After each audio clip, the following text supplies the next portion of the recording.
Welcome students, कैसे हो आप सभी। तो आज हम करेंगे हाइपरबोला। देखो हाइपरबोला किसको बोलते हैं, ये सीबीएसई में हमारा चैप्टर नंबर 10 के अंडर आता है, कोनिक सेक्शन में। और ICSE means ISC OP Malhotra book में हमारा है चैप्टर नंबर 25 है। हम दोनों ही बुक को लेकर चलेंगे। यहाँ पर उसका बेसिक समझते हैं सबसे पहले कि भाई क्या है हमारा हाइपरबोला।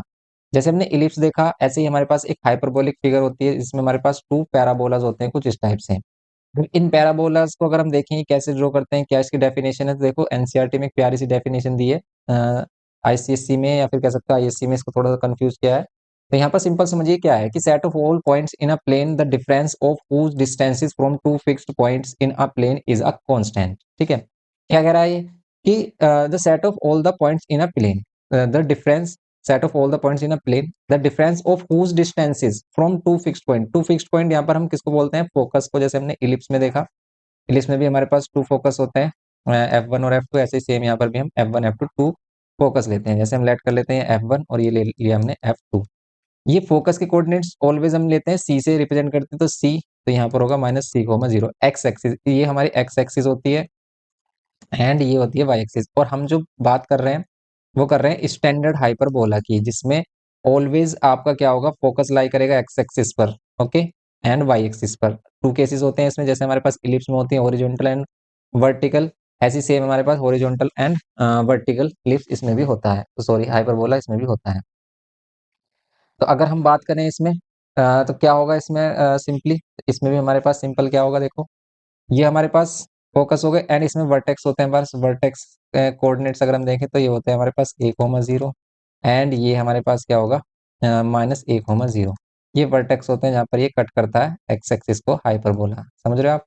सिंपली अगर हम इसमें देखें, इसमें भी वही सभी चीजें होती है, लेकिन इसमें कुछ एक्सिस अलग कर देता है। ठीक है, यहाँ वहां पर जैसे हमारे पास क्या था, इलिप्स वाले केस में जो एक्सिस थे हमारे पास, ऐसे इस वाले केसेस में जो एक्सिस हैं वो क्या है हमारे पास, इसमें क्या है, transverse axis and conjugate axis. उसमें क्या क्या बोलता था, major axis and minor axis. ठीक है, यहाँ पर क्या है, transverse axis and conjugate axis.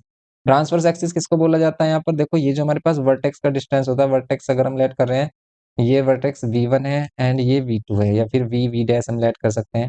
ठीक है, अगर हम V and V dash let कर रहे हैं इसमें, V एंड V डैश, तो इनका जो डिस्टेंस होता है लेट कर लेते हैं, ये पॉइंट हमारे पास क्या है, ए है, ये ए एंड ये ए डैश लेट कर लेते हैं। ठीक है, वर्टेक्स के पॉइंट्स को। तो ये जो ए डैश होता है, यही हमारे पास क्या है, ये जो लेंथ है यही हमारे पास क्या है, ट्रांसवर्स एक्सिस। इसको बोलते हैं हम ट्रांसवर्स एक्सिस, ये ट्रांसवर्स एक्सिस है।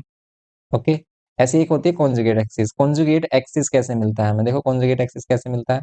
कॉन्जुगेट एक्सिस मिलता है हमें सिंपली अगर हम क्या करते हैं, इन पैराबोला पर पैराबोला से क्या करते हैं, टेंजेंट ड्रॉ करते हैं इन हाइपरबोला पर। ठीक है, तो इस हाइपरबोला पर अगर हम कॉमन टेंजेंट ड्रॉ करते हैं, तो ये जो कॉमन टेंजेंट वर्टेक्स से अगर हम इसे परपेंडिकुलर ड्रॉ करें एंड, ठीक है, एंड ये यहाँ पर भी कट करेगा टेंजेंट को, उस इंटरसेक्टिंग पॉइंट से अगर हम वाई एक्सिस पर परपेंडिकुलर ड्रॉ करें, सेम ऐसी वर्टेक्स ए डैश से हम क्या करें, कट करें इसको एंड इस पॉइंट से हम क्या करें, परपेंडिकुलर ड्रॉ करें, तो देन हमारे पास क्या होगा, ये बी एंड बी डैश, यहाँ पर जो कट कर रहा है एक्सिस पर, इसमें बी एंड बी डैश ही क्या होगा हमारे पास, ये बी एंड बी डैश हमारे पास क्या होगा, कॉन्जुगेट एक्सिस। इसको आप क्या बोलेंगे, कॉन्जुगेट एक्सिस। ये है इसमें सिंपल हमारा। ठीक है, transverse axis and conjugate axis, ये इसमें conjugate axis and transverse axis चलता है। इसमें जो इक्वेशन इसकी स्टैंडर्ड फॉर्म होती है वो क्या होती है, एक्स स्क्वायर अपॉन में A square minus Y square upon में बी स्क्वायर इजिकल्स टू 1। देखो इलिप्स वाले केस में यहाँ पर प्लस होता है, इसमें माइनस होता है। इसमें ये जो फर्स्ट है एक्स एक्सिस वाली मीन्स हॉरिजॉन्टल, ऐसी हमारे पास जो वर्टिकल इलिप्स होती है। ठीक है, वर्टिकल इलिप्स में क्या होगा हमारे, सॉरी हाइपरबोला में क्या होगा, वर्टिकल हाइपरबोला, वो कुछ इस टाइप से होता है।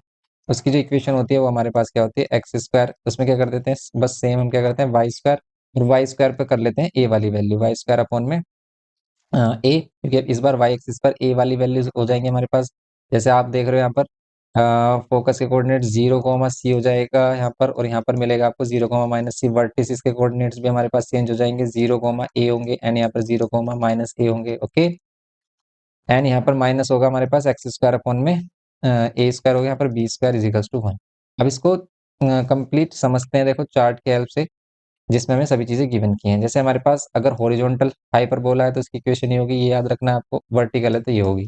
क्या क्या होता है इसमें, coordinates of the centre coordinates of centre, centre coordinates हमारे पास क्या होंगे, हमारे पास 0 0 मीन्स ओरिजिन। और ये स्टैंडर्ड हाइपरबोलास की बात चल रही है, स्टैंडर्ड हाइपरबोला ही हमारे सिलेबस में। स्टैंडर्ड हाइपरबोला में हमेशा एक्स एक्सिस या वाई एक्सिस पर ही फोकस और वर्टिसिस के कोऑर्डिनेट्स लाई करेंगे। ओके, कोऑर्डिनेट्स ऑफ वर्टिसिस हमारे पास देखो ये आ गए सिंपल, ए कोमा जीरो माइनस ए कोमा जीरो, या फिर इसी को हम बोल देते हैं प्लस माइनस ए कोमा जीरो। जैसे यहाँ पर हमारे पास 0 कोमा प्लस माइनस ए, क्योंकि ये वाई एक्सिस पर लाई करेगा भाई, ये इस वाले केस के लिए है, समझ रहे हो आप। और ये वाला है हमारा ये वाला case. And coordinates of foci, देखो फोकाई के कोऑर्डिनेट्स, फोकस क्यों नहीं बोल रहा, फोकाई प्लूरल होता है, तो फोकाई के लिए देखो ए ई। अब ये ए ई क्यों लिखा, इसने सी क्यों नहीं किया, हमने तो आपको सी बताया था यहाँ पर फोकस के कोऑर्डिनेट्स, तो आपको पता है कि इसेंट्रिसिटी होता है, और इसेंट्रिसिटी किस किस का रेशो होता है, सी और ए का। तो यहाँ पर सी और ए का होता है, और यहाँ पर ऑलवेज इसेंट्रिसिटी क्या होती है, ग्रेटर देन वन भी होती है। ये भी आपको ध्यान रखना है क्यों होती है, क्योंकि अगर हम ई की वैल्यू देख रहे हैं तो सी अपॉन ए, और सी क्या है इस वाले केस में, सी इस बार क्या है, ग्रेटर है। इलिप्स वाले केस में छोटा होता है सी, यहाँ पर क्या है, बड़ा है होता है सी। जैसे अगर हम इसमें देखें तो सी किसे बोल रहे हैं, सी बोल रहे हैं ये वाला जो फोकस के कोऑर्डिनेट्स हैं, ठीक है, तो इसको बोल रहे हैं हम सी। ये सी कोमा जीरो, तो सी कहाँ से कहाँ तक का डिस्टेंस है, ये वाला डिस्टेंस सी है। और ए कहाँ से कहाँ तक का डिस्टेंस है, ये ओरिजिन से 0 कोमा 0 से, ठीक है, 0 कोमा 0 से ये वर्टेक्स का जो डिस्टेंस है, इसको ये बोल रहे हैं। तो सी बड़ी वैल्यू है, ए छोटी वैल्यू है, तो ये क्या है हमारे पास, सी है, और ये ग्रेटर देन वन होता है इस वाले केस में। तो अगर सी ई इजिकल्स टू सी अपॉन ए है, अगर ई इजिकल्स टू सी अपॉन ए है, देन यहाँ पर क्या बोल सकते हैं, ए ई इजिकल्स to C, A E इजिकल्स to सी बोल सकते हैं। मीन सी के प्लेस पर आप ए ई भी पुट कर सकते हो, जैसे इसने यहाँ पर पुट किया ए ई कोमा जीरो। आप डायरेक्ट सी से भी इसको कर सकते हो, सी कोमा जीरो लेकर भी। यहाँ पर 0 कोमा प्लस माइनस ए किया है।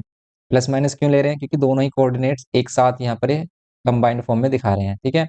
ट्रांसवर्स एक्सिस की length, length of transverse axis, length of conjugate axis. तो अभी हमने बात की थी कि क्या है हमारे पास ट्रांसवर्स एक्सिस, तो ट्रांसवर्स एक्सिस अगर हम देख रहे हैं यहाँ पर भी, ट्रांसवर्स एक्सिस क्या है, ट्रांसवर्स एक्सिस किसको बोल रहे हैं, ये वाली लेंथ, ये ए डैश और ये ए, ठीक है। ये ट्रांसवर्स एक्सिस, और ये कितना डिस्टेंस होता है, ए इधर और ए इधर, ये होता है हमारे पास 2a, ठीक है। 2a क्या होती है, लेंथ ऑफ ट्रांसवर्स एक्सिस। ऐसे ही सेम कॉन्जुगेट एक्सिस अभी देखा था हमने, बी एंड बी डैश, तो वो कितना होता है यहाँ पर, स्मॉल बी ले लेते हैं, ये होता है हमारे पास 2b। अगर वो सेमी कॉन्जुगेट एक्सिस और सेमी ट्रांसवर्स एक्सिस का है, length of semi conjugate axis semi transverse axis, तो इन्हीं का ही हाफ हो जाएगा। जैसे अगर सिंपल ए क्या होगा, ये होगा semi length of semi transverse axis, okay. ये हो सकता है इसमें, ये आपसे बोल सकता है। अब वो क्वेश्चन किस तरीके से देखता है वो भी देखेंगे हम। और सिंपल इक्वेशन होते हैं इसमें, इक्वेशन ऑफ द डायरेक्ट्रिक्स। देखो डायरेक्ट्रिक्स की इक्वेशन जैसे हमने पैराबोला वाले केस में देखा था, ये डायरेक्ट्रिक्स की इक्वेशन ऐसी, इसमें भी डायरेक्ट्रिक्स होता है। तो इसमें डायरेक्ट्रिक्स की इक्वेशन कैसे डिफाइन करते हैं, X equals to A upon E. X equals to A upon E से हम क्या करते हैं, ट्रांस डिफाइन करते हैं हम इक्वेशन ऑफ डायरेक्ट्रिक्स। याद रखना है ये आपको, डायरेक्ट इक्वेशन ऑफ डायरेक्ट्रिक्स क्या होगा यहाँ पर, X equals to plus minus A upon E, ये होता है सिंपली। ऐसे इसेंट्रिसिटी, देखो इसेंट्रिसिटी को आप डायरेक्टली ये इससे डिफाइन कर लो, या फिर इसने पूरा इसको सोल्व करके बताया। कैसे बताया, एक इसमें रिलेशन होता है, याद रखना कि सी स्क्वायर इजिकल्स टू, सी इसमें बड़ी वैल्यू होती है, फोकस का डिस्टेंस ग्रेटर होता है A square plus B square. Same यही रिलेशन हमारे पास इलिप्स वाले केस में भी था, लेकिन इलिप्स वाले केस में क्या होता है, सी छोटी वैल्यू होती है और ए बड़ी वैल्यू होती है, वहाँ A square equals to C square plus B square होता है। जिसको हम C square equals to A square minus B square भी कर लेते हैं कुछ इस टाइप से, A square minus B square, समझ रहे हो आप। ठीक है, इस तरीके से रिलेट करके अगर आप उनको स्टडी करते हो तो सिंपल लर्न हो जाते हैं।